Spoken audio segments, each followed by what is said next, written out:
அனைவருக்கும் வணக்கம். இன்னைக்கான அரசியல் அப்டேட்ல நம்ம பார்க்க போற ரொம்ப ரொம்ப முக்கியமான ஒரு பரபரப்பான தகவல் என்ன அப்படின்னு பார்த்தீங்கன்னா, நாளுக்கு நாள் தமிழக சட்டமன்ற தேர்தலினுடைய களம் சூடுபிடிக்க ஆரம்பித்திருக்கிறது அப்படின்னு சொல்லலாம். தற்போது பார்த்தீங்க அப்படின்னா, தொகுதி பங்கீடுகள் விவாதங்கள் பார்த்தீங்க அப்படின்னா, ஒவ்வொரு கட்சிகள் மத்தியிலையும் ரொம்பவே பரபரப்பா போய்கிட்டு இருக்கு அப்படின்னு சொல்லலாம்.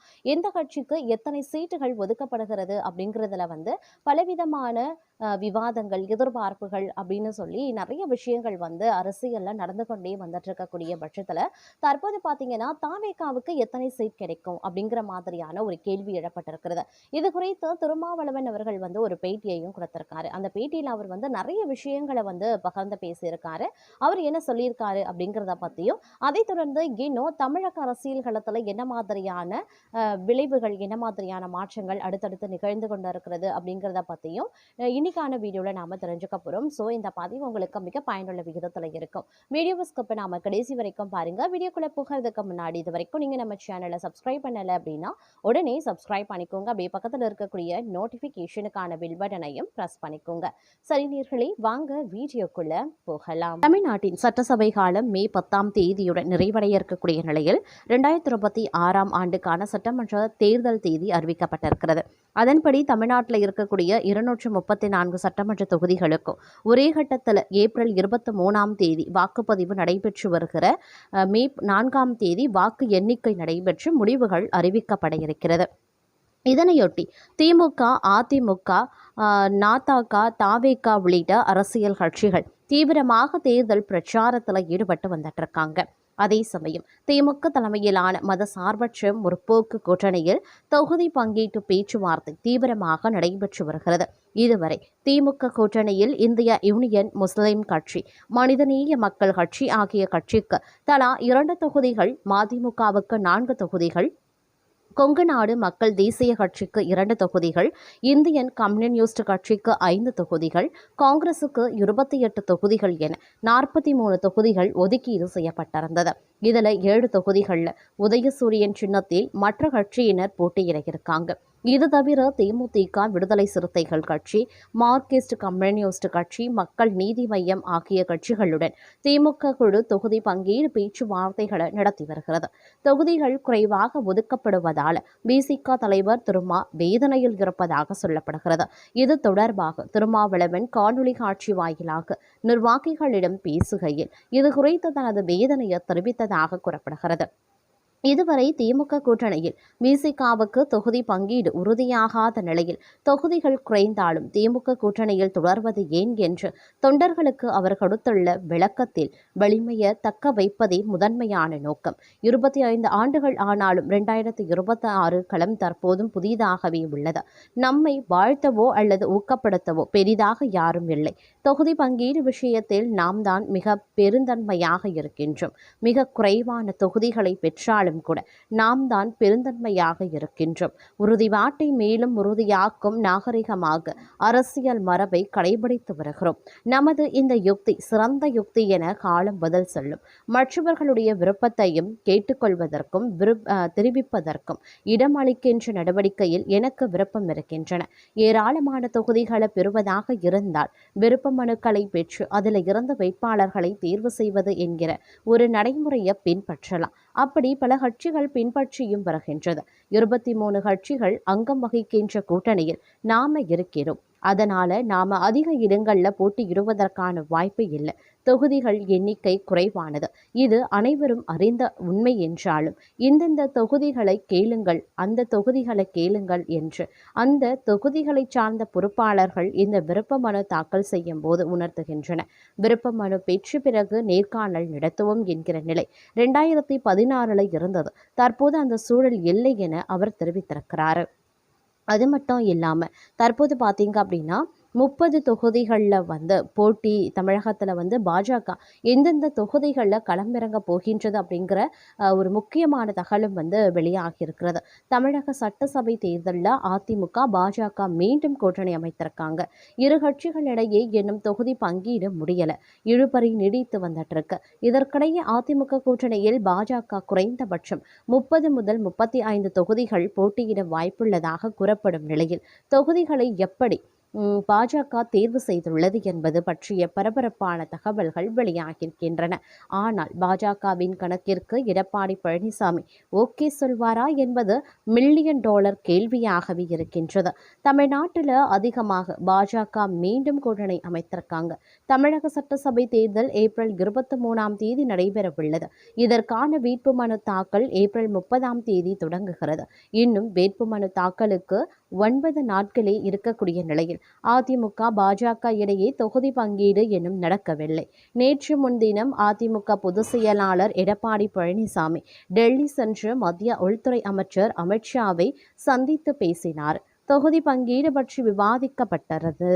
அதன் பிறகு கூட்டணியில் இருக்கக்கூடிய பாமக, அன்புமணி ராமதாஸ், டிடிவி தினகரன் ஆகியோர் டெல்லியில் அமித்ஷாவை சந்தித்து பேசினாங்க. அமித்ஷா சந்திப்புக்கு பிறகு எடப்பாடி பழனிசாமி அளித்த பேட்டியில் இன்னும் 4 நாட்கள்ல தொகுதி பங்கீடு முடிக்கப்படும். பியூஷ் கோயல் தமிழகம் வருகிறாரு. வெற்றி வாய்ப்பிருக்கக்கூடிய தொகுதிகளை கட்சிகளுடன் பேசி பிரித்துக் கொள்வோம் என்றார். அதன்படி பியூஷ் கோயல் இன்று தமிழகம் வருகை தர இருக்கார். அவர் எடப்பாடி பழனிசாமியை சந்தித்து தொகுதி பங்கீட்டை இறுதி செய்யவும் இருக்கார். இதற்கிடையே தான் தமிழகத்தில் அதிமுக கூட்டணியில் பாஜக எவ்வளவு தொகுதிகளை எதிர்பார்க்கிறது, பின்னணி என்ன என்பது பற்றிய பரபரப்பான தகவல்களும் வெளியாகியிருக்கின்றன. அதன்படி தமிழகத்தில் பாஜக குறைந்தபட்சம் 30 முதல் அதிகபட்சம் 35 தொகுதிகளில் போட்டியிட தயாராகி வருகிறாங்களாம். பாஜகவை எடுத்துக்கொண்டா கன்னியாகுமரி உள்ளிட்ட தென் மாவட்டங்கள், சென்னை மற்றும் கோயம்புத்தூர் ஆகிய பகுதிகளில் தங்களுக்கு செல்வாக்கு உள்ளதாக நினைக்கிறது. இதனால் தென் மாவட்டங்கள், சென்னை, கோவையில் இருந்து கூடுதல் தொகுதிகளை அதிமுகவிடம் இருந்து வாங்க பாஜக திட்டமிட்டிருக்காங்க. இதுல கொங்கு மண்டலத்தில் அதிமுக வலுவாகவே இருக்கின்றது. இதனால கோவை, ஈரோடு, திருப்பூர் உள்ளிட்ட மாவட்டங்கள்ல பாஜக விரும்பும் தொகுதிகளை அதிமுக வழங்க வாய்ப்புகள் குறைவு என்று கூறப்படுகிறது. அதேபோல் சென்னை திமுக கோட்டையாகவே இருக்கின்றன.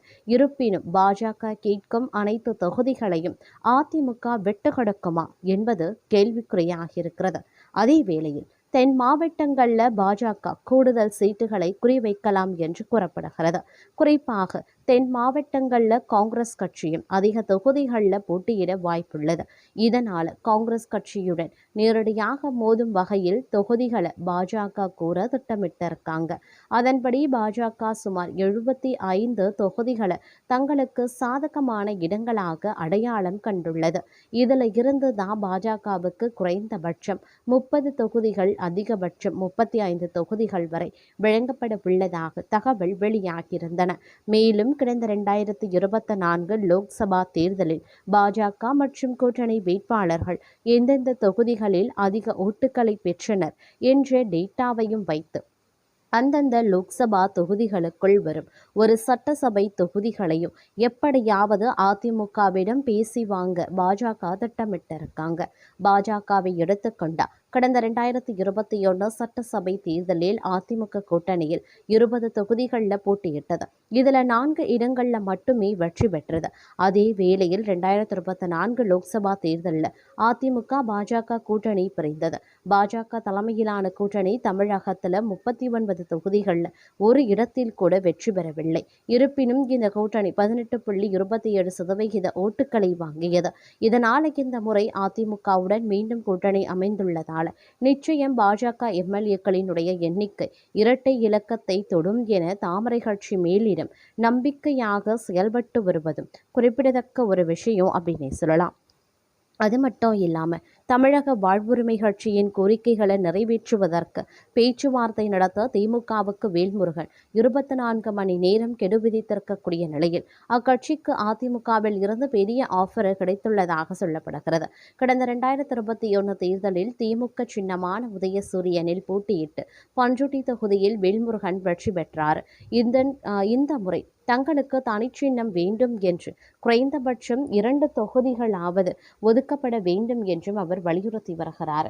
ஆனால் திமுக தரப்பில் பழையபடி 1 மட்டும்தான் தர முடியும் என தெரிவிக்கப்பட்டதால் அதிருப்தி ஏற்பட்டிருக்கிறது. 10 அம்ச கோரிக்கைகள், வெறும் தொகுதிகள் மட்டுமல்லாது கொள்கை ரீதியான 10 கோரிக்கைகளை வேல்முருகன் முன்வைத்துள்ளார். அவை என்னென்ன அப்படிங்கிறத பார்க்கலாம். வன்னியர்களுக்கான 10.5% உள்ஒதுக்கீடு, தமிழக அரசு பணிகள்ல 100% தமிழர்களுக்கே முன்னுரிமை, சாதி வாரியான கணக்கெடுப்பு நடத்துதல் என்பன உள்ளிட்ட 10 கோரிக்கைகளை திமுக தனது தேர்தல் அறிக்கையில் சேர்க்க வேண்டும் அல்லது உறுதியளிக்க வேண்டும் என அவர் நிபந்தனை விதித்துள்ளார்.